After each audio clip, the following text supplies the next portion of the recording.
Good morning dear student. स्वागत है आपका हमारे एक्सपर्ट क्लास के यूट्यूब चैनल पर। आज हम आपके लिए लेकर के आए हैं क्लास 11th मैथ बुक का पहला चैप्टर, जिसका नाम है समुच्चय। वैसे समुच्चय जो है उसका दैनिक जीवन में हमारे बहुत उपयोग होता है।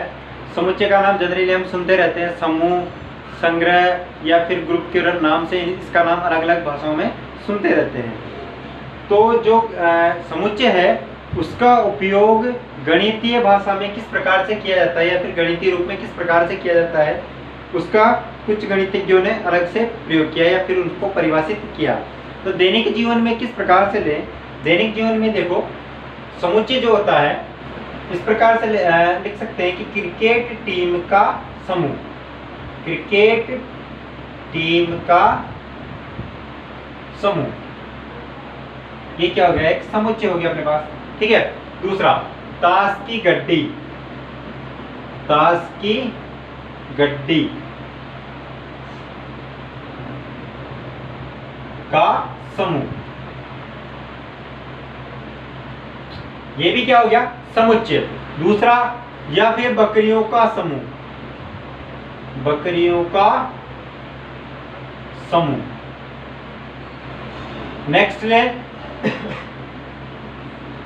नेक्स्ट ले तो कोई भी एग्जांपल ले लो, वस्तुओं का समूह, वस्तुओं का समूह। ये जो समूह या फिर इनको समुच्चय बोलो, ग्रुप बोलो, कुछ भी बोल सकते हैं, इसको ग्रुप भी बोल सकते हैं, ग्रुप भी बोल सकते हैं। तो इसका जो है समुच्चय का हमारे दैनिक जीवन में बहुत ही उपयोग किया जाता है।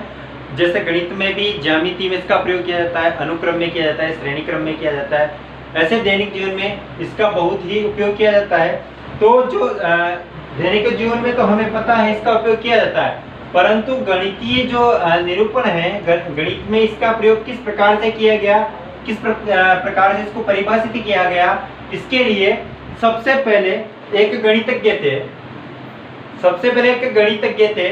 उस गणितज्ञ का नाम था, उस गणितज्ञ का नाम था जॉर्ज कैंटर, जॉर्ज कैंटर। ठीक है। इन्होंने सबसे पहले समुच्चय या सेट्स को सही रूप से परिभाषित किया, सही रूप से परिभाषित किया। ये वैज्ञानिक जर्मन के थे, जर्मन के वैज्ञानिक थे।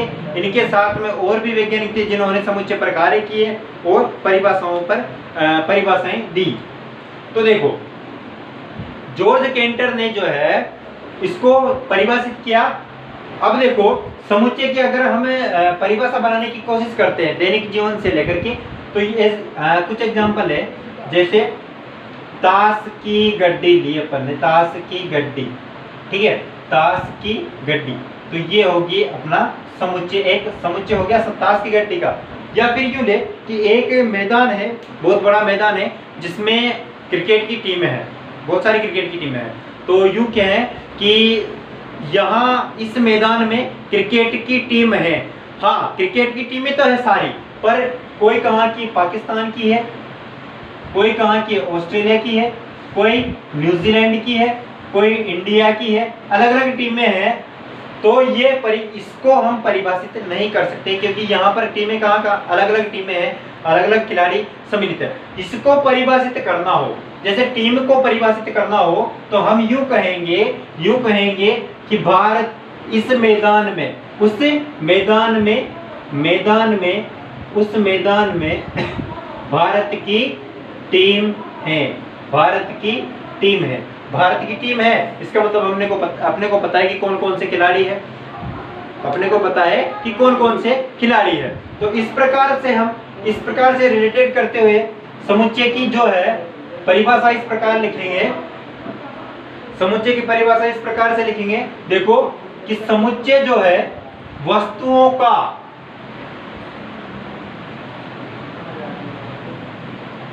या एक एग्जांपल और ले लेते हैं, एक एग्जांपल और ले लेते हैं कि जैसे मान लो अंग्रेजी वर्णमाला है, ठीक है, अंग्रेजी वर्णमाला में स्वर होते हैं अपने पास, स्वर कितने होते हैं, 5। तो देखो यानी कि अंग्रेजी वर्णमाला के स्वर, अंग्रेजी वर्णमाला के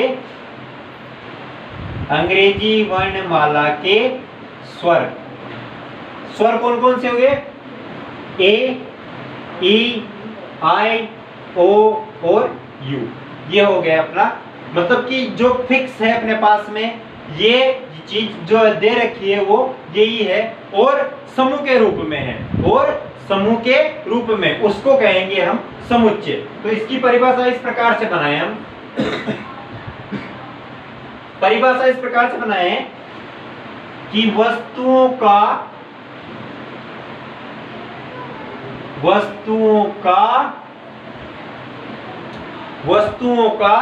सुपरिभाषित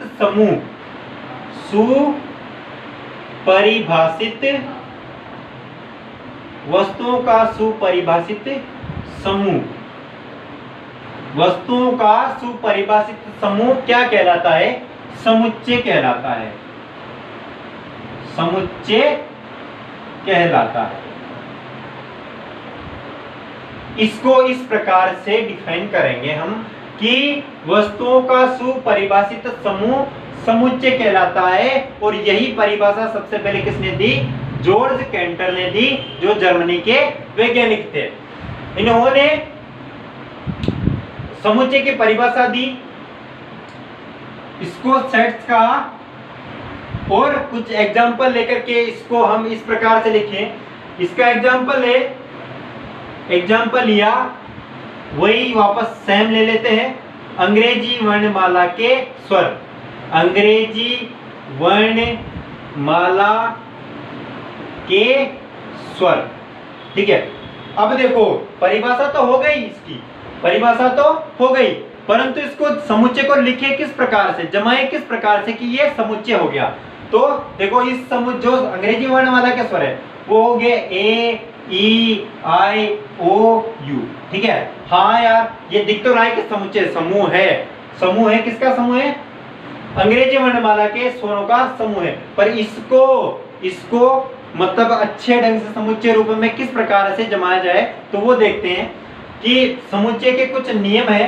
इन नियमों के अनुसार इसको जमाते हुए चलेंगे तो वो सुपरिभाषित हो जाएगा, और उसको हम क्या कहेंगे? समुच्चय कहेंगे। तो देखो सबसे पहले इन्होंने कहा, पहला जो नियम था समुच्चय बनाने के लिए, जो पहला नियम था वो इस प्रकार से था कि ये जो सदस्य है इनको हम सदस्य या अवयव कहेंगे। इनको क्या कहेंगे? सदस्य या अवयव कहेंगे, या अवयव कहेंगे। जो समुच्चय के अंदर आएंगे उनको क्या बोलेंगे? या तो अवयव कहेंगे, या सदस्य कहेंगे, या एलिमेंट कहेंगे। ठीक है, एलिमेंट कहेंगे। दूसरा, जो सदस्य आएगा, प्रत्येक सदस्य आएगा, उनके बीच में कोमा लगेगा। सब अलग अलग होंगे, उनके बीच में क्या लगेगा? कोमा। उनके बीच में क्या लगेगा? कोमा। तीसरा सदस्य आ गए, सब कोमा लग गया। अब इनको समुच्चय, अब देखो ये अलग अलग बिखरे हुए हैं, समुच्चय कब कहेंगे? जब एक समूह में होंगे, उस समूह को या फिर पोटली में बांधेंगे इनको। तो इसको पोटली में बांधने के लिए क्या करेंगे? एक ब्रैकेट लेंगे, उसका नाम है कर्ली ब्रैकेट। कर्ली ब्रैकेट, या फिर इसको बोलते हैं मंजला कोष्ठक। ठीक है, मंजला कोष्ठक। इन जो सदस्य हैं उनको कोमा लगाकर इस ब्रैकेट के अंदर रखेंगे। अब देखो ब्रैकेट के अंदर हो गया, सदस्य आ गया, कोमा लग गया। अब इसके अंदर हो गया, हाँ अब ये समुच्चय दिख रहा है अपने को। अब ये समुच्चय दिख रहा है, परंतु समुच्चय या फिर इसका नाम भी तो होना चाहिए कि ये वाला समुच्चय है, या फिर इसका समुच्चय पर्वतों का समूह, ऐसे इस प्रकार नदियों का समूह, तो उनका कुछ नाम होता है। इस प्रकार से नाम लिखेंगे, तो नाम इस प्रकार से लिखेंगे। देखो नाम जो है यू लिखेंगे, चौथा पॉइंट यू लिखो आप कि समुच्चय को प्रदर्शित करने के लिए हमेशा अंग्रेजी वर्णमाला के कैपिटल लेटर से प्रदर्शित किया जाता है। यू लिखो कि समुच्चय को अंग्रेजी वर्णमाला के, या फिर कोई भी नाम दे तो वो मतलब कैपिटल लेटर में आना चाहिए, ठीक है।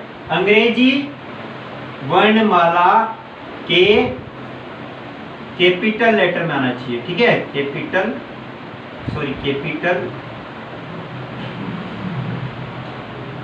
लेटर में व्यक्त करते हैं, या फिर व्यक्त करते हैं या लिखते हैं, ठीक है। कैसे?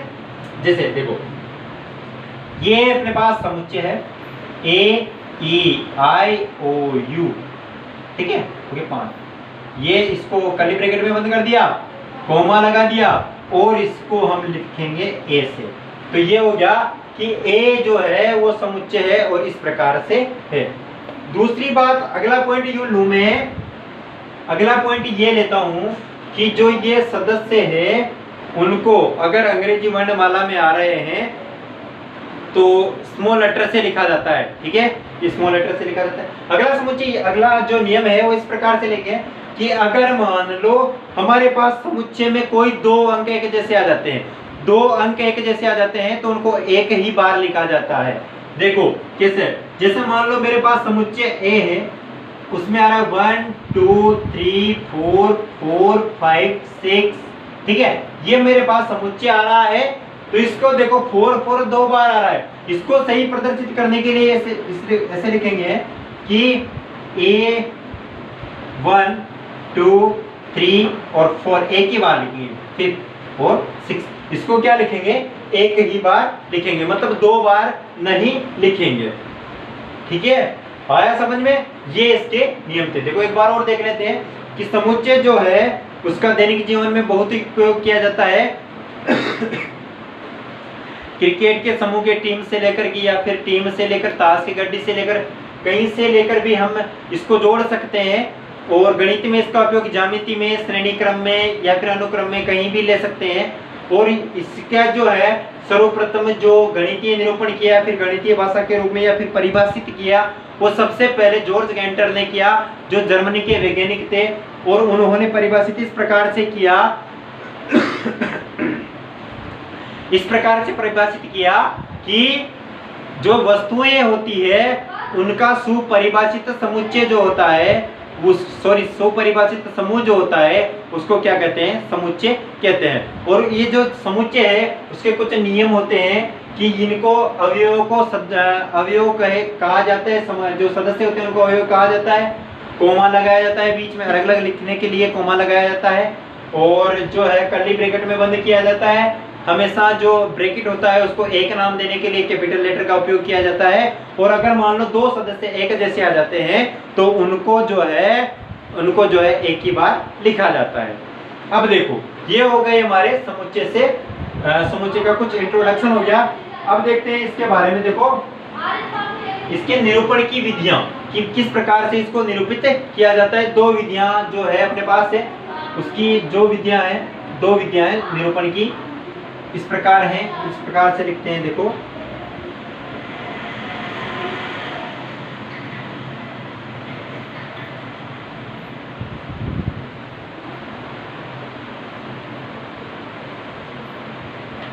निरूपण की, समुच्चय के निरूपण की विधियां, निरूपण की विधियां, ठीक है। या फिर इसको अंग्रेजी में आप लिखते हो रिप्रेजेंटेशन, ठीक है, रिप्रेजेंटेशन।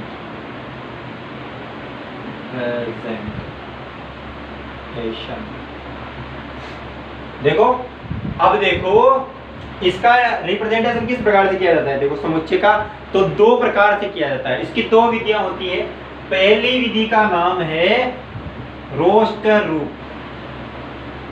रोस्टर रूप। दूसरी विधि का नाम है समुच्चय निर्माण विधि, समुच्चय निर्माण विधि। 2 विधियां होती है इसके निरूपण की। पहली तो है रोस्टर रूप या सारणी रूप इसको बोलते हैं, या फिर दूसरी विधि है इसकी समुच्चय निर्माण विधि। इनको समझने के लिए हम एक सारणी छोटी सी शॉर्टकट में लेते हैं, शॉर्टकट में समझने से जल्दी अपने को जल्दी समझ में आएगा। देखो सारणी बनाते हैं, सारणी देखो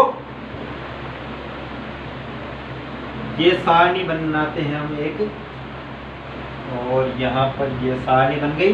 देखो यहाँ पर हम एग्जांपल्स लेंगे, और यहाँ पर हो गई पहली विधि जो है रोस्टर रूप विधि, रोस्टर रूप विधि। दूसरी हो गई समुच्चय निर्माण विधि, समुच्चय निर्माण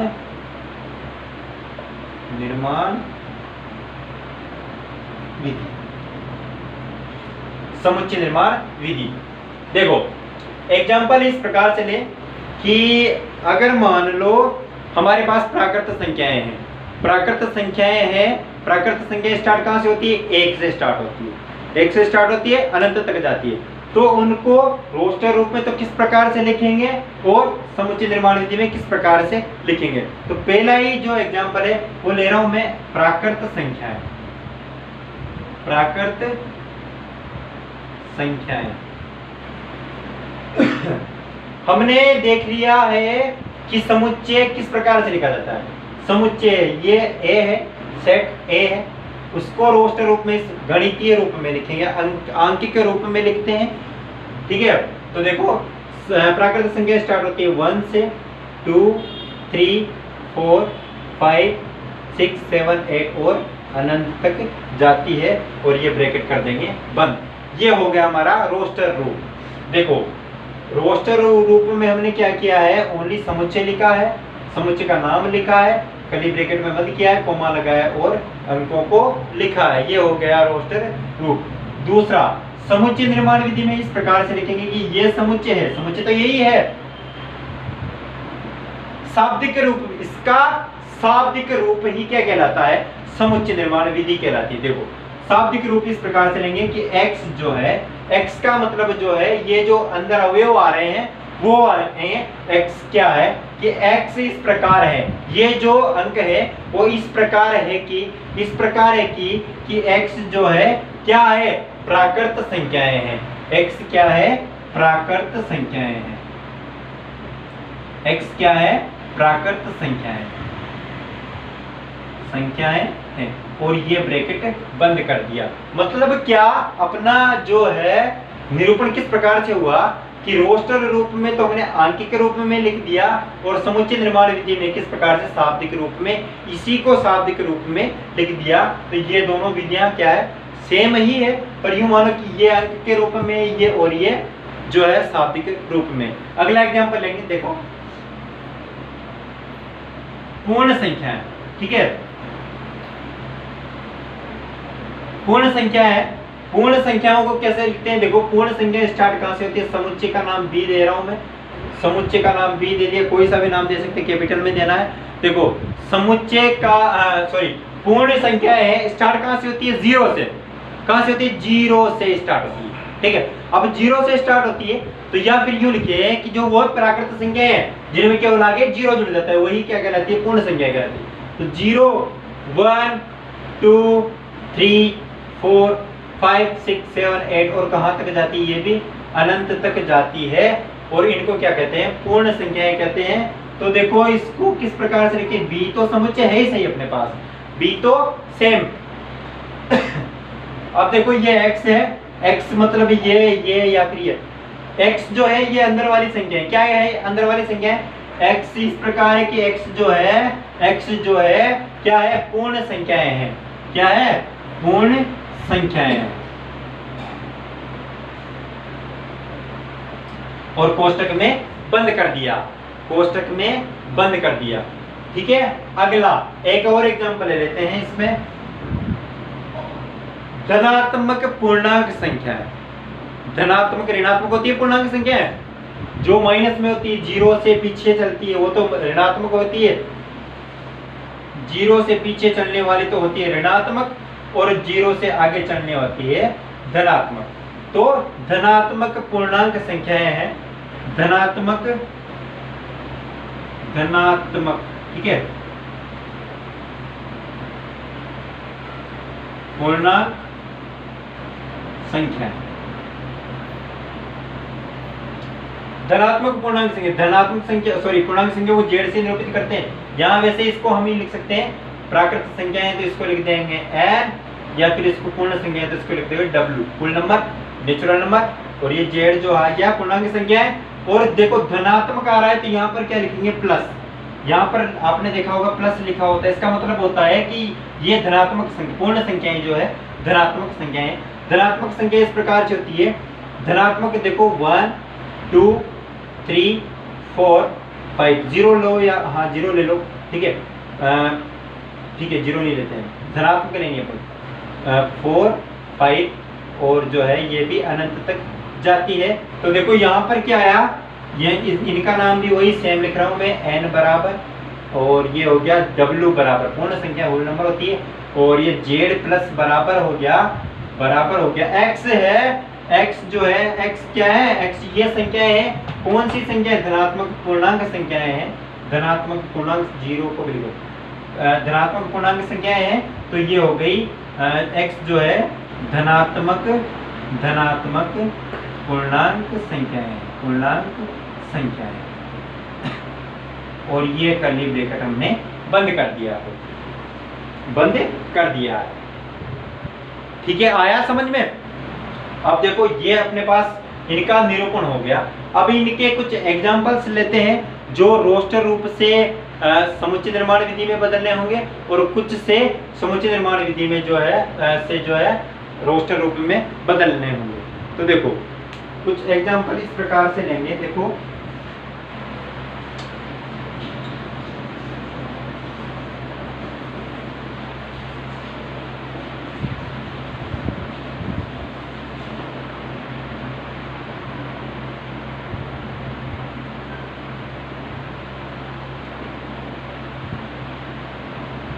एग्जाम्पल है अपना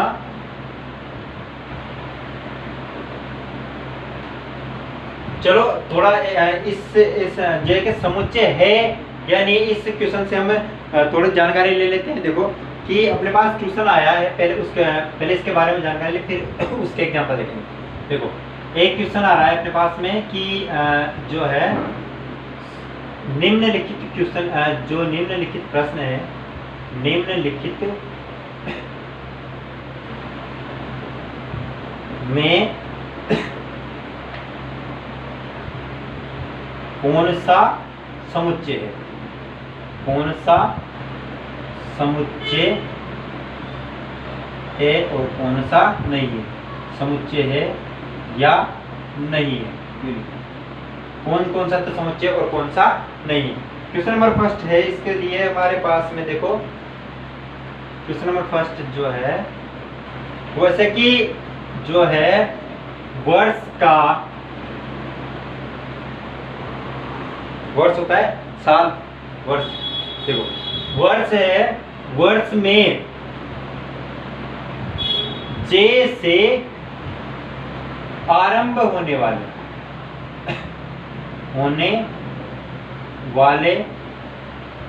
महीनों के नाम, ये कह रहा है कि वर्ष में जैसे आरंभ होने वाले महीनों के नाम अगर हम लिखे तो क्या वो समुच्चय होंगे। तो देखो हमारे पास इसको देखो जैसे आरंभ होने वाले वर्ष में कौन कौन से महीने आते हैं। देखो जनवरी आता है, कहां से स्टार्ट होता है, जैसे जनवरी, ठीक है। उसके बाद फरवरी, मार्च, अप्रैल, मई और जून, जून भी जैसे स्टार्ट होते हैं। उसके बाद जनवरी, जून, उसके बाद जुलाई, अगस्त, सितंबर, अक्टूबर, नवंबर और दिसंबर, उसके बाद नहीं है। मतलब 3 ऐसे महीने हैं जो हमारे पास में जैसे आरंभ होते हैं, फिक्स है। 3 महीने ऐसे हैं कि ये जो है जैसे आरंभ होते हैं, तो ये हो गया अपना समुच्चय। तो इसको कहेंगे कि हाँ यह समुच्चय है, हाँ समुच्चय है। आया समझ में। वाई कैपिटल लेटर में लिखते हैं कि वर्ष ईयर है, और जो जैसे स्टार्ट होने वाले जो महीने हैं वो इस प्रकार से जनवरी है, जून है और जुलाई है। ये क्या है, एक समुच्चय के रूप में। दूसरा एग्जांपल ले रहे हैं हम, भारतीय लेखकों का भारतीय प्रमुख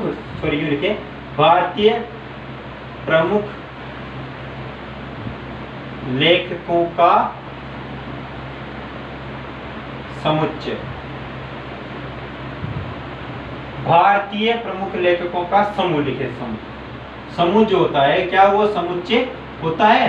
क्या वो समुच्चय होता है? तो देखो, भारत के ऐसे जो लेखक है बता सकते हैं, लेखक कालिदास, बहुत सारे हैं।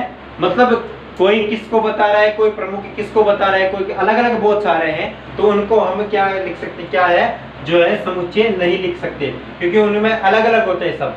देखो, कोई कालिदास को बता रहा है, कोई किसी और को बता रहा है, कोई किसी शिशुपाल को बता रहा है, कोई अलग अलग बहुत सारे हैं। तो उनको क्या कहेंगे कि यह समुच्चय नहीं है, यह समुच्चय नहीं। ठीक है। अगला जो बहुत है समुच्चय, आपको समझ में आ गया होगा कि किस प्रकार से हम इसको लिखते हैं। और अगला एग्जांपल इस प्रकार से लेंगे। देखो, अपन लिख रहे थे, रोस्टर रूप और समुच्चय निर्माण के कुछ एग्जांपल्स दे रहे थे कि रोस्टर रूप से समुच्चय निर्माण में किस प्रकार से लिखा जाए, और समुच्चय निर्माण से रोस्टर रूप में किस प्रकार से लिखा जाए। तो देखो, अपना क्वेश्चन है पहला, निम्नलिखित समुच्चय, एग्जाम्पल है या फिर क्वेश्चन लिखो। पहला क्वेश्चन है कि निम्नलिखित को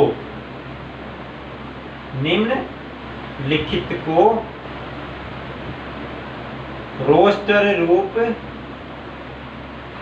में लिखिए।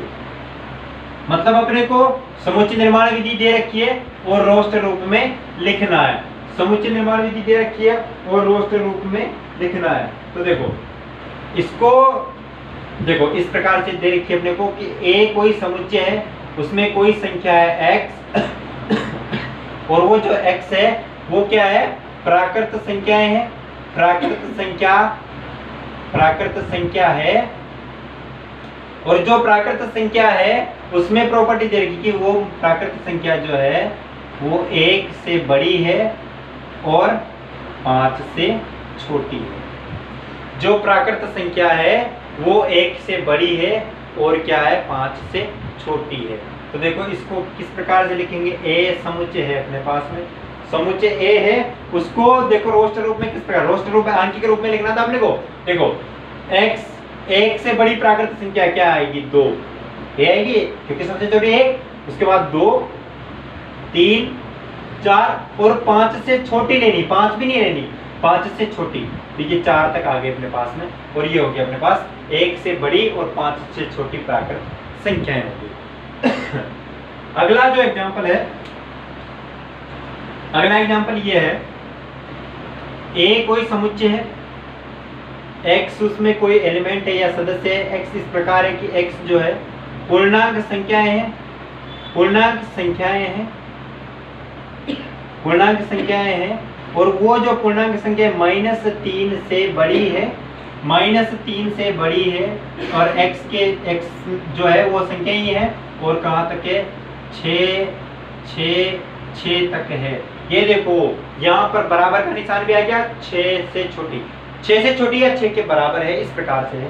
तो देखो, इसको किस प्रकार से निरूपित करेंगे। देखो, ए कोई क्या है अपने पास, समुच्चय है, ए समुच्चय है, x क्या एलिमेंट है, एलिमेंट कहाँ से, 3 से बड़ा, -3 से बड़ा, -3 से बड़ा एलिमेंट क्या आता है, -2। उसके बाद ऐसे चलते हैं ना छोटे क्रम में, 0, -1, -2, -3, ये छोटा क्रम होता है, तो बड़ा किधर जाएगा, यूं। तो देखो, -2, -1, 0 के बाद 1, फिर आएगा +1 है ना, +2, +3, +4, +5 और +6 क्यों ले रहे हैं, क्योंकि इसमें कह रहा है कि 6 के बराबर भी हम लिख सकते हैं, 6 के बराबर भी हम लिख सकते हैं। तो अपने पास जो है समुच्चय निर्माण विधि दे रखी है, और किस प्रकार से लिख रहे हैं हम, आंकिक रूप में लिख रहे हैं, इसका मतलब कौन से रूप में लिख रहे हैं, रोस्टर रूप में हम लिख रहे हैं। एक अपने पास क्वेश्चन है,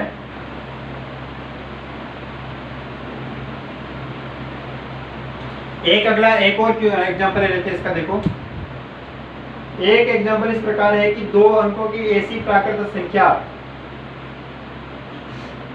दो अंकों की, देखो कोई समुच्चय है बी नाम दे रहा हूं के बाहर, है ना, बी समुच्चय है, x है, x इस प्रकार है कि x जो है दो अंकों की ऐसी संख्या है, दो अंकों की ऐसी प्राकृत संख्या, ऐसी प्राकृत संख्या जिनका योग, इन्हीं दोनों अंकों का योग, मतलब जिनका योग, इन दोनों अंकों का योग, जिनका योग 8 है, उन दोनों अंकों का योग क्या है, 8 है। तो इसको हम किस प्रकार से लिखें कि रोस्टर रूप में किस प्रकार से लिखेंगे, ये अपने को लिखना है। देखो समुच्चय क्या है अपने पास, b, है ना, दो अंकों की संख्या, दो अंकों की संख्या 99 से नीचे और 10 से ऊपर। तो देखो 11 अंकों को जोड़ा 1 1 2, 12 अंकों को जोड़ा 3, 13 अंकों को जोड़ा 4, 1 और 1 + 3 4 है ना 14 15 16 17 में जोड़ो, देखो 1 और 7 कितना हो गया, 8। देखो पहला जो संख्या आ गई 17, कितनी आ गई, 17 आ गई। 1 + 7 कितना हो गया, 8 लाना है अपने को, 8 लाना है, 8 आ गया। देखो इसको मैं उल्टा कर देता हूँ, 71 अलग अलग संख्या है, समान संख्या नहीं है। हम कह रहे थे वहां पर कि समान संख्या के साथ लिख सकते, समान नहीं, ये 17 है, ये क्या है, 71 है, 7 1 और 1 7 17। दूसरा, उसके बाद देखो 6 2 6 2 6 26 अलग अलग नहीं है, 26 1 है। उसके बाद 62 62 अलग संख्या है। 62 के बाद देखो 35 53 3 और 5 8 5 और 3 8 अलग अलग संख्या है दोनों, 35 और 53 62 और 26। अगली 4 4, ये 4 0 4 के लिए, ये 4 दाएं के लिए, अलग अलग है दोनों, ठीक है। अब जो लिखेंगे ये जो ये 44 है, इनका ये कितना हो गया, 8।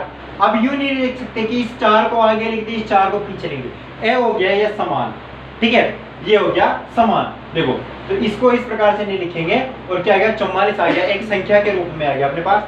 दूसरा अलग ले तो देखो अब तो रिपीटेड होगी, और लास्ट ले रहा हूं मैं 80। 8 + 0 भी 8 होता है, 8 + 0 भी क्या होता है, 8, ठीक है। देखो क्या क्या हो गया, 17 हो गया, 71 हो गया, 26 हो गया, 62 हो गया, 35 53 44 80।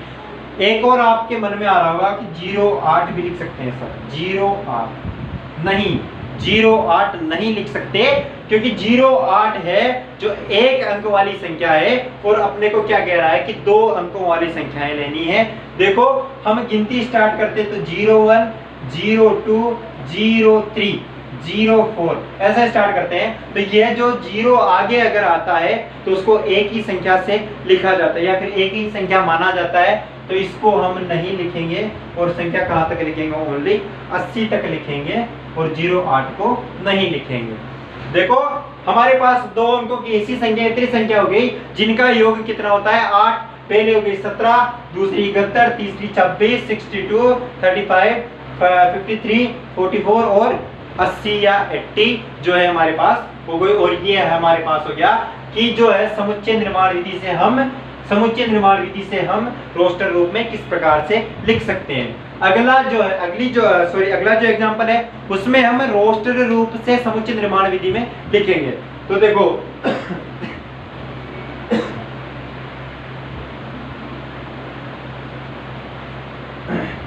अगला एग्जांपल लेते हैं।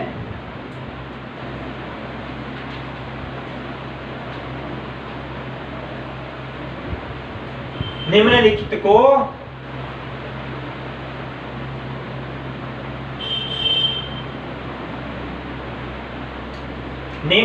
को समुच्चय निर्माण विधि में लिखे, रोस्टर रूप अपने को देगा और समुच्चय निर्माण विधि में अपने को लिखना है। निर्माण विधि में लिखिए, ठीक है। एग्जाम्पल पहला,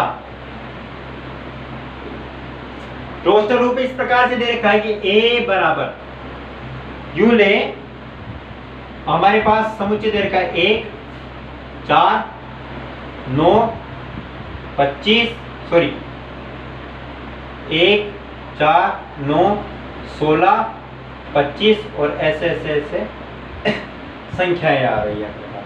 आपको दिख रहा है 1 आ रहा है, 4 आ रहा है, 9 आ रहा है, 16 आ रहा है, 25 आ रहा है, ये आगे तक जा रही है, आगे तक जा रही है। तो इनको हम समुच्चय निर्माण में किस प्रकार से लिखेंगे? आपको दिख रहा है, मैं इसको थोड़ा शॉर्टली लिखूं तो यूं दिख रहा है, आपको 1 दिख रहा है, 1 का स्क्वायर दिख रहा है, 2 का स्क्वायर दिख रहा है, 3 का स्क्वायर दिख रहा है, 4 का स्क्वायर दिख रहा है, 5 का स्क्वायर दिख रहा है, और अरे ये तो प्राकृत संख्याओं का स्क्वायर हो रहा है, ये तो प्राकृत संख्याओं का स्क्वायर हो रहा है, प्राकृत संख्याओं का स्क्वायर हो रहा है। तो इसको इस प्रकार से लिख सकते हैं हम कि जो a है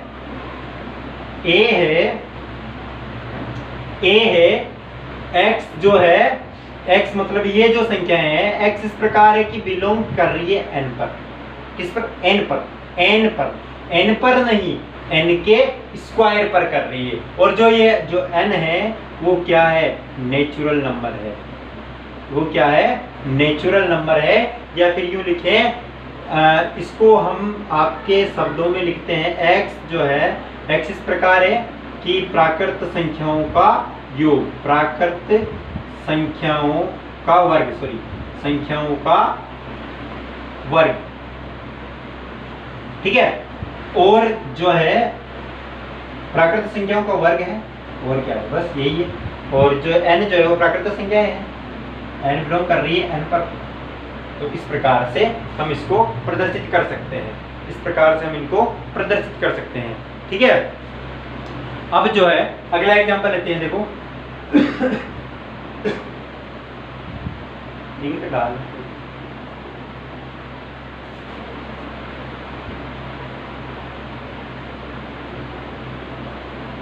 चलो इसी से काम चला है। देखो अगला एग्जांपल जो है ऐसा है, यूं लिखें, समुच्चय है, समुच्चय पढ़ा रहे हैं यार, समुच्चय है 2 4 6 8 और ये ऐसे डॉट डॉट डॉट ब्रैकेट में बंद। ये दिख रहा है मेरे को, 2 आ रहा है, 4 आ रहा है, 6 आ रहा है, 8 आ रहा है, 2 से विभाजित हो रही है।